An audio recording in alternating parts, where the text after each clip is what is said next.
Can you hear me? I can hear you. Okay. Talk recorded live. This call is in the public domain. We got Chuck on the line for an interview. My name is. Go ahead. Go ahead. My name is Chuck.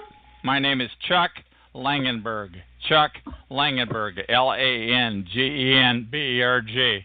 Langenberg of Vancouver, Washington. Originally from Iowa City, Iowa. I'm a 1969 graduate of Regina High School.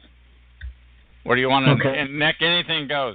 All I'm asking is that you don't let the flooders call in and ruin this call. I hope that you don't let them barge in with audio, and I really hope you don't let them do that. Anybody who calls in with audio will be immediately muted. Okay, what do you want to ask? I want the tough questions. Ask me any tough question. I will respond to anything. Which, by the way, none of these other TI calls on TalkShoe will do. None of them will make that offer. Okay, we'll get to the tough questions. First, I want to just ask, what has been your experience after going live with your name? What do you think would happen, and how is it different from what you thought would happen, good and bad?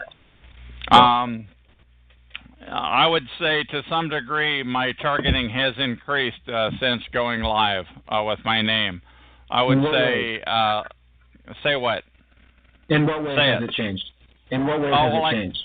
Like last night, I went out for a bit, and I mean it's a couple of thugs. You can never prove it, by the way. You can never prove it. You never can say absolutely this is the reason why you're being harassed. You can, right. I would go ahead. And go. What did you expect would happen? I didn't even think about it. The deal is, I am a targeted individual, a TI, and I had no idea what to expect. I just knew that there were a number of people that had already revealed that my name is Chuck Langenberg. They have said Chuck. I was Chuck A, B, Chuck C, and Chuck D before that, and I would have thought that this would have gone away, but this carried on for 3 months and maybe 1 month in earnest, and there was no doubt that it was the real thing, that these people were not going to back off. So in a sense, I got forced to do this. Okay, and you wanted the tough questions, so I'd like to ask, why do you believe you were targeted, and does it have anything to do with any whistleblowing you did in the past that you had previously not wanted to talk about?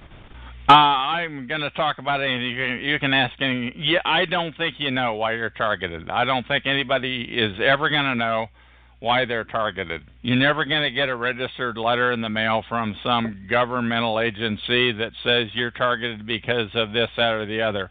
But you have your suspicions. One time let me tell you this, in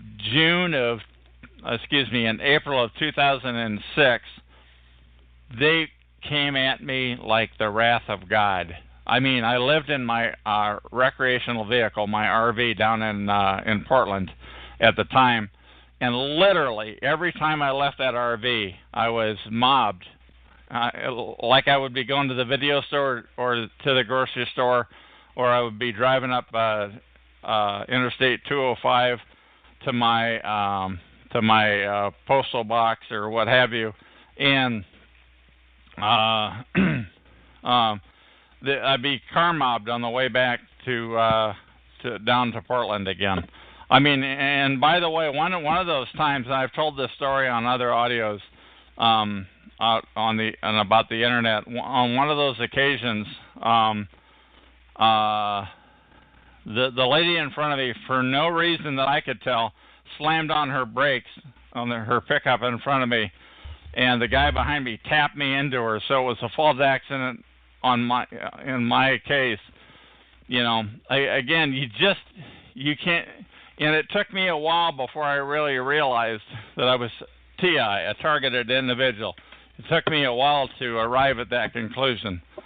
And even then, it took me a while to associate that accident with the fact that I was a TI. Go ahead. What were you going to say? And who had you pissed off in your life? Who would have this capability theoretically? Well, probably right at the top of the list would have been possibly Safeway, I pissed them off one time. Safeway Food and Drug, probably the Church of Scientology. I had them at the top of the list. I forget who else I had. A doctor that my old girlfriend, she was dying of cancer, and I annoyed a doctor because he kept taking X-rays that he didn't look at. And it was like, so I believe I annoyed him to the point where he divested himself of her, got another doctor to take her case on, but you can't prove that. You don't know that it wouldn't happen anyway. And now, was this a local Safeway story, or did you call corporate or something? Like, what happened with Safeway? That was up in when I lived in Seattle, and I was annoyed at one of their practices. In fact, if you look up Chuck Langenberg, in fact, I was so annoyed by it. It's probably still out on the internet, on the Wayback Machine or something like that. They really annoyed me, and I did a write-up on them. And I put Big Tough Chuck here, I put my name on it. This is the first time I've ever told this story about Safeway. I put my name on it, Big Tough Chuck, and there was some guy, and he was emailing me, and he was just trying to tell him, well, just take it easy, you take it slow, take it, you don't have to, and every time he did it, I improved the document. In other words, I would reread the document and make subtle changes to it to be more clear. Go ahead. What else do you want to know? I'm looking it up. Is it Safeway cashier fired after man insulted at Southwest store? No, I don't know. You see my name. You'd see Chuck Langenberg, my name out there. I looked up Chuck Langenberg Safeway, and it took me to people.com, spelled PIPL.com. It had your name and your picture, and then below that a bunch of articles. And Safeway Food and Drug Stores, Masters of Deception, the Safeway system. That was me. That's my verbiage. Masters of Deception. I wrote that. Awesome. I'm gonna try and find it. The link that I clicked from there didn't work. And will you put that and will you put that link on this talk show? And your talk show number that we're talking on right now is 97862. Yeah, thanks, Guest found it first. And by the way, this is Thursday night, September 12th, 2013. It's just about midnight, by the way, so it's the Friday the 13th right now. Go ahead. What do you want to know next? And this was posted way back in 2004. That's amazing. Well, when was it? Was it 2004 that I wrote that? Was it 2004 that I wrote that? Thursday, November 4th, 2004. But that, let me tell you something. That would have been, that was probably, what you're reading is probably Rev 20 or something like that. They really honked me off. I mean, and it was just that they were masters of deception. They weren't doing anything illegal, but they were just deceptive. Right. And it really annoyed me.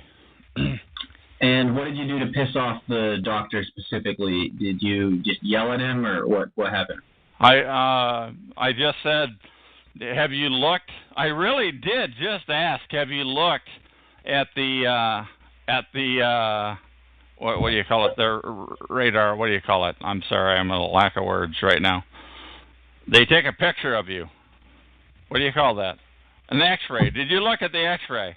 And he was angry at that. Oh no, I didn't say it to him. I said it to a nurse, and she was really angry at me because I said that. This was at the University of Washington, up in Seattle, by the way, and he was angry about me for saying that. So he came in with somebody else, and so I came up with all these things where I've been outspoken, and I tried to list them from high to low, and right up there at the top was that one. Well, that would have. If you annoy a doctor, all I wanted to know is, have you looked at the X-ray? Really, just a yes or no. Even if you want to lie, I don't care. But the fact that he got pretty angry at me. What do you want to know? Well, first